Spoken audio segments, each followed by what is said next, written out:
This is section 1.1, part B, functions. In part A, we described subsets of real numbers and we identified functions. In part B, we're going to be able to state their domains. So function notation is just an equation of y in terms of x, where instead of y, we write f of x. It's a function of x.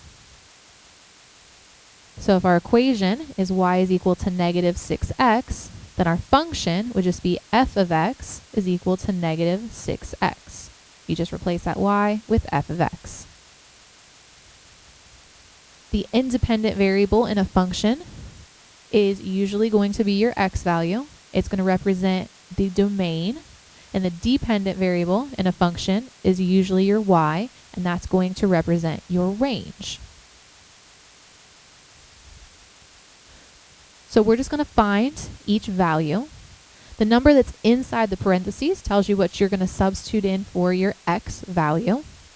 So on the first one, we're going to find g of 4. That means for each x value, you're just going to substitute in the value of 4 and then simplify your equation.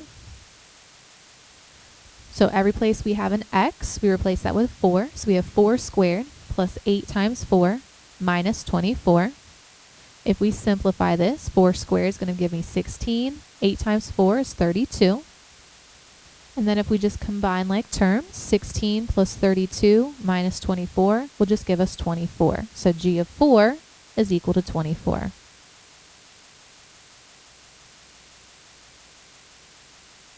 Now we can do the same thing for part B. This time, instead of x, we're going to replace x with 2x. So we're going to have 2x squared plus 8 times 2x minus 24. If we square that first part, 2 squared is 4, and x squared is x squared. Then we have 8 times 2x. 8 times 2x will give us 16x. And we still have that minus 24, so we just bring that straight down. We have an x squared and an x, and a one that does not have a variable, so this is in the simplest form. We cannot combine anything else. So the answer for g of 2x will just be 4x squared plus 16x minus 24. On the last one, again, we're going to replace that x with 3a plus 1. So we replaced each x with 3a plus 1. We have 3a plus 1 squared. That is a binomial. We're going to have to write that twice. We can take that 8, go ahead and distribute it to both pieces. 8 times 3a is 24a, and 8 times 1 is 8. And we still have our 24 at the end, so we just bring that straight down. Now when you have a binomial times a binomial, you can either distribute or you can use FOIL, which is what I use. So you can multiply first, then outside, inside, and then last. So if we multiply the first pieces, we have 3a times 3a, which will give us 9a squared. If we multiply the outside pieces, we have 3a times 1, which will just give us 3a.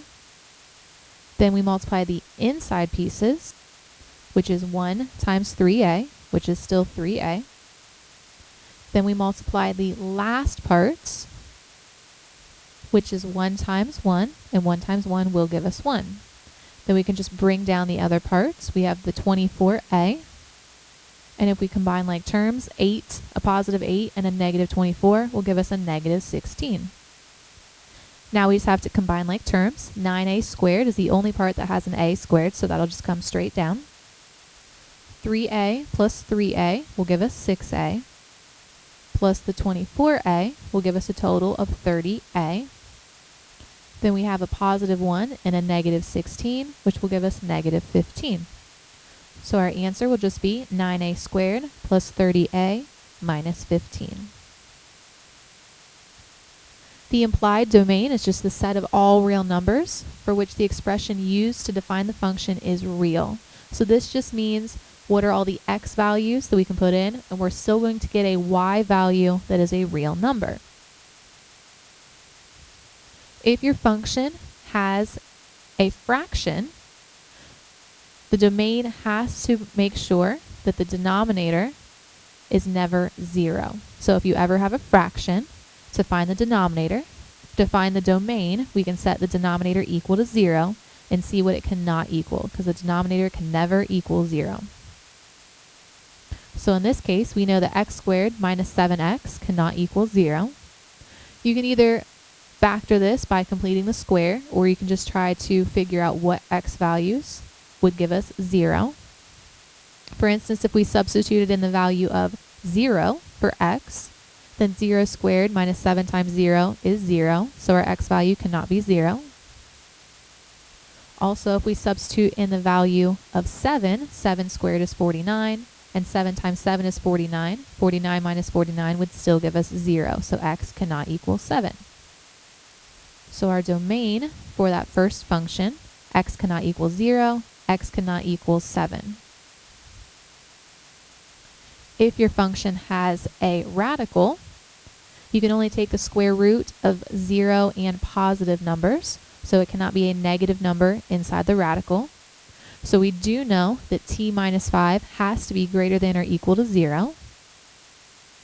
If t minus 5 was less than 0, then it would give us a negative value, and you can never take a square root of a negative value and get a real number. So now we just have to solve for t. To do that, we're going to add 5 to both sides. And you should end up with a domain where t has to be greater than or equal to 5. On the last one, we have a fraction, so we have to deal with the denominator. The denominator cannot equal 0. And we have a radical. Inside the radical cannot be a negative value, so either has to be 0 or higher. Usually, if we have a radical, we say that the information inside the radical has to be greater than or equal to 0. But since this is the denominator, it cannot equal 0. So we're just going to say that that x squared minus 9 has to be greater than 0. Again, it has to be greater than 0 because it cannot take a square root of a negative number. And it cannot equal 0 because you would have 0 as a denominator, which is undefined. So we're going to get the x part by itself. We're going to add 9 to both sides. This gives us x squared is greater than 9. To get the x by itself, we're going to take the square root. Remember, when you take the square root, it is a positive or negative value. Since we have the positive and the negative value, we do have to switch the sign on the second one. So x either has to be greater than 3 or x has to be less than negative 3.